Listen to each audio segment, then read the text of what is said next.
মুহূৰ্তত মই অফলামুখ ফেৰীঘাটৰ কাষতে থকা যিটো ৩ নম্বৰ স্পাৰ আছিলে শৈলজ পাৰৰ কাষত উপস্থিত আছোঁ ব্ৰহ্মপুত্ৰৰ পাৰ আৰু ইয়াতেই কালিৰ দিনটোত ইয়াত ৭জন যুৱকে তেওঁলোকে একেলগে বনভোজ খাবলৈ আহিছিলে পিকনিক খাবলৈ আহিছিলে আৰু তাৰ পাছত তাৰে এজন সতীৰ্থ হৈছে পিংকু হাজৰিকাৰ ঘৰ মাজুলীৰ বাঘৰ গাঁৱত আৰু পিংকু হাজৰিকা এজন অভিনেতা আছিলে ভাওনাত তেওঁ খুব সুন্দৰ অভিনয় কৰি তেওঁ জনপ্ৰিয় হৈছিলে মাজুলীৰ বিভিন্ন গাঁৱত আৰু এই মুহূৰ্তত মই পৰিৱেশ দেখুৱাইছোঁ তেওঁ কালিৰ দিনৰ ভাগত ২ বজাত সন্ধানহীন হৈছে বুলি তেওঁ সতীৰ্থসকলে জানিবলৈ দিছে আৰু তাৰ পাছত এই মুহূৰ্তত পৰিৱেশ দেখুৱাইছোঁ এতিয়ালৈকে সন্ধান পোৱা নাই তেওঁ সন্ধান উলিয়াবলৈ সক্ষম হোৱা নাই আৰক্ষী আৰু SDRFৰ লোক SDRFে এই মুহূৰ্তত অভিযান চলাই আছে SDRFৰ যি দুটা দল আছিলে দুয়োটা দলে পৃথকে তেওঁলোকে অভিযান চলাইছে ব্ৰহ্মপুত্ৰৰ পাৰত যি পানী আছিলে পানীৰ জুৱলিত অভিযান চলাইছে কিন্তু এই মুহূৰ্তলৈকে পিংকু হাজৰিকা নামৰ যিজন জনপ্ৰিয় ভাওনাৰ অভিনেতা আছিলে সেই অভিনেতাজনৰ যুৱকজনৰ এই মুহূৰ্তলৈকে সন্ধান উলিয়াব পৰা নাই আৰু পৰিয়ালৰ লোকে সন্দেহ কৰিছে যে সতীৰ্থসকলৰ হয়তো ইয়াত হাত থাকিব পাৰে কাৰণ পিংকু হাজৰিকা নামৰ যুৱকজনৰ যিযোৰ চেনেল আছিলে চেনেলযোৰ এখন নাৱত চেনেলযোৰ ইয়াত ৰখাই থোৱা হৈছিলে আৰু সেই চেনেলযোৰ য'ত আছিলে সেই নাওখন এই মুহূৰ্তত মই দেখুৱাইছোঁ এইখন নাও যিখন নাও এইখন পাৰত থকা যিখন সৰু নাও আছিলে এই নাওখনতেই পিংকু হাজৰিকাৰ চেনেলযোৰ উদ্ধাৰ কৰা হৈছিলে আৰু তাৰ পাছত পিংকু হাজৰিকাক বিচাৰি পোৱা নাছিলে কিন্তু সতীৰ্থসকলে ৰহস্যজনকভাৱে তেওঁলোকে পিংকু হাজৰিকা নথকাৰ অৱস্থাত পিংকু হাজৰিকালৈ ভাত বাঢ়ি তেওঁলোকে সতীৰ্থ ৬জন সতীৰ্থই তেওঁলোকে ভাত খাইছিলে আৰু পিংকু হাজৰিকাৰ ভাতৃ আছে মই পোনে পোনে তেওঁৰ পৰা জানিব বিচাৰিম আপোনাৰ ক'বলগীয়াখিনি কি আছে এই মুহূৰ্তলৈকে পিংকু হাজৰিকাৰ সন্ধান পোৱা নাই নাওটো তলতে চেনেলযোৰ আছে জাপ দিলেতো চেনেলযোৰ ইলিটো খিলিটো হ'ব না এটা প্লেন জোখত চেনেলযোৰ আছে মই ভাবিছোঁ বেলেগত মাৰি পেলাই থৈছে নে চেনেলযোৰ সিহঁতে ইয়াত সজাই থৈ দিছে মানে সেইটো কাৰণে পানীত জাপ দিছে বুলি সেইটো কাৰণে সেইটো হেৰি কৰিব বিচাৰিছে সিহঁতে কিন্তু মোৰ ডাউট মানে সিহঁতে হাবি চাবি কৰিব মাৰি পেলাই থৈ দিছে চাগৈ আৰু ল'ৰাটো বহুত ভাল ল'ৰা আছিলে আৰু সিহঁতৰ মাজৰ মানে ভাল নাথাকিবও পাৰে মানে তাৰ লগত একেলগে ভাওনা কৰালৈ আহিছে নেকি যিকেইজন আহিছিলে কোন মই ইমানটা ভালকে চিনি নাপাওঁ মানে মই নাথাকোঁ যে সিহঁতৰ মাজত ইমানটা ভালকে চিনি নাপাওঁ এনে যিটো বুলি কোৱা এজনক চিনি পাওঁ এইভাগে লোৱা কেইজনমানৰ ইমান ভালকে চিনি নাপাওঁ লগৰকেইজনে কি কৰে লগৰকেইজনে এনে ভাওনা কিবা কাৰণে কৰে পাত চাত গায় আৰক্ষীয়ে সন্দেহ প্ৰকাশ কৰিছে যে ইতিমধ্যে যিকেইজন সতীৰ্থ আছিলে মঞ্জুশ্ৰী সতীৰ্থ কেইগৰাকী সতীৰ্থক যিকেইজনে কালি তেওঁলোকৰ সৈতে একেলগে পিকনিক খাবলৈ আহিছিলে তেওঁলোকক এই মুহূৰ্তত আৰক্ষী থানাত আটক কৰি ৰখা হৈছে তেওঁলোকক সোধপোছ কৰি থকা হৈছে আৰু কেইটামান মুহূৰ্তৰ পিছতে বাঘৰ গাঁৱৰ যিসকল ৰাইজ আছিলে সেই ৰাইজ তেওঁলোকে থানা ঘেৰাও কৰিব কেইটামান মুহূৰ্তৰ পিছতে আৰক্ষী থানালৈ তেওঁলোকে আহিব আৰু এই মুহূৰ্তত মাজুলীৰ বনগাঁও আৰক্ষী ইয়াত উপস্থিত হৈছেহি বনগাঁও আৰক্ষী দলে এই মুহূৰ্তত তেওঁলোকে তদন্ত আৰম্ভ কৰিছে যিখন নাৱত এই মুহূৰ্তত চেনেলযোৰ উদ্ধাৰ হৈছিলে কালি বিয়লি ভাগত চেনেলযোৰ উদ্ধাৰ হৈছিলে এইখন নাৱত চেনেলযোৰ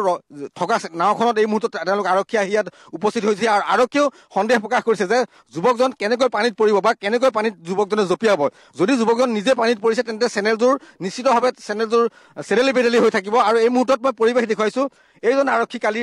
দিনৰ ভাগত আহিছিলে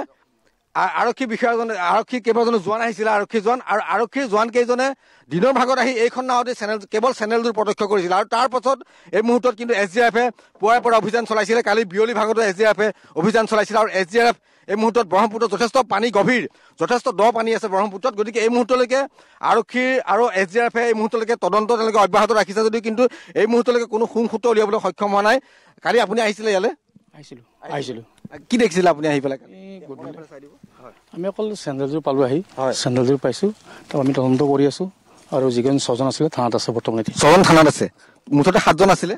তেওঁলোকে কি কৈছে কিবা কৈছে নেকি একো কোৱা নাই তেওঁলোকে ভাত খাবলৈ মাতি আছে অহা নাই বুলিয়ে কৈছে আৰু তেওঁলোকে ভাতটো খাই দিলে সতীৰ্থজন নোহোৱাকৈ ভাতটো খালে 7জন সতীৰ্থ আহিছিলে আৰু এজন তেওঁলোকৰ ভাতৃ আছে সম্পৰ্কীয় ভাতৃ আছে মই আপোনাৰ ক'বলগীয়াখিনি কি আছে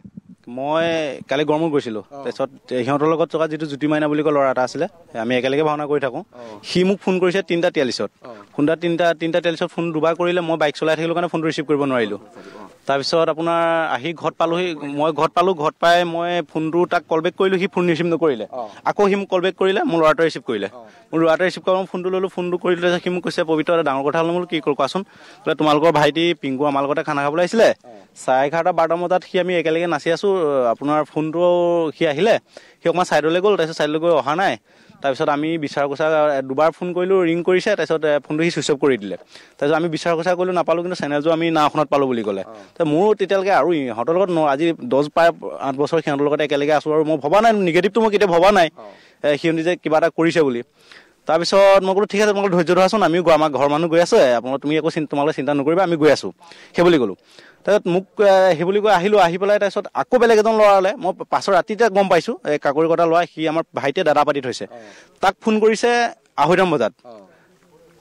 মানে 4টা বজাত তাক ফোন কৰিছে তাক ফোন কৰি পেলাই কথাকেইটা মোৰ বুলি মিলিছে কিন্তু টাইমটো মিলা নাই সিহঁতৰ টাইমটো মোক কৈছে 11:30 12টা কিন্তু তাক কৈছে 2:30 বজাত পিংকু মানে লগত যিকেইজন খানা খাবলৈ আহিছিলে তেওঁলোকে কৈছে যে 2:30 বজাত হেৰাইছে ল'ৰাটো মোক কৈছে 11টা 11:30 12টা বজাত কিন্তু সিজন ল'ৰাক কৈছে 2:30 বজাত বুলি আৰু আপোনালোকে চাওক একেলগে গোটেইকেইজন ল'ৰা আছে এটা ল'ৰা নাই সিহঁতে অলৰেডি ভাত খাই দিছে তাৰ ল'ৰা আৰু এই নাওখনত দেখিছেনে আপুনি কিবা পিছল খাই যিমান ল'ৰাজন পৰিলে চেনেলযোৰ চেডেলি বেডলি হৈ থাকিব কিন্তু সমানে চেনেলযোৰ আছে আৰু এখন পিছল খাবলগীয়া কোনো জেগাই নাই পিছল খাবলগীয়া আৰু পিছল খালো কিজানি পিছলো খালে চেনেলযোৰ চেডেলি বেডলি হ'ব কিন্তু সমানে চেনেলযোৰ আছে পৰিকল্পিত হত্যাকাণ্ড পৰিকল্পিতভাৱে আমি তেওঁলোকে এটা প্লেন কৰিছে বুলি আমি ভাবিছোঁ আৰু তেওঁলোকে আমি আৰক্ষীকো কৈছোঁ কিন্তু এতিয়া মই আমি এতিয়া দেখি আহিছোঁ যে এজন ল'ৰা নাইকিয়া তেওঁলোকক যিটো ছিষ্টেমত মানে তেওঁলোকক মানে সোধা পোছা কৰিব লাগে ধুনীয়াকৈ আছে এনেকৈ পৰ্দা দাঙি চাই আছে কিন্তু তেওঁলোক আৰক্ষীয়েও যে কিবা কঠোৰভাৱে সিহঁতক যে এনকুৱাৰী কৰিছে সেইটো আমি অনুভৱ হোৱা নাই আজি দেখি আহিছোঁ ঘৰ মানুহে গৈ তেওঁলোকক চাহ দিছে কিন্তু আমাকে আৰক্ষীয়ে বাহিৰলৈ ওলাই যাবলৈ দিছে তেওঁলোকক আছামী মানুহক চাহ তাহ দিবলৈ কৈ আছে আৰু তেওঁলোকে পৰ্দা দাঙি চাই আছে কিন্তু কোনো কঠোৰভাৱে চাগে সিহঁতৰ পৰিয়ালৰ লোকে সন্দেহ প্ৰকাশ কৰিছে তাৰ সমান্তৰালকৈ SDF অভিযান চলাইছে আৰু বনভোজস্থলীত কালিৰ দিনটোত অঘটন ঘটিছে মাজুলীৰ অফলামুখ ফেৰীঘাটত কাৰণ সতীৰ্থৰ সৈতে বনভোজ খাবলৈ আহি পিংকু হাজৰিকা নামৰ অভিনেতাজন সন্ধানহীন হৈছে আৰু তাৰ পাছত সতীৰ্থসকলে পিংকু হাজৰিকা অবিহনে তেওঁলোকে ভাত খাই ইয়াৰ পৰা ধন্যবাদ জনাইছো।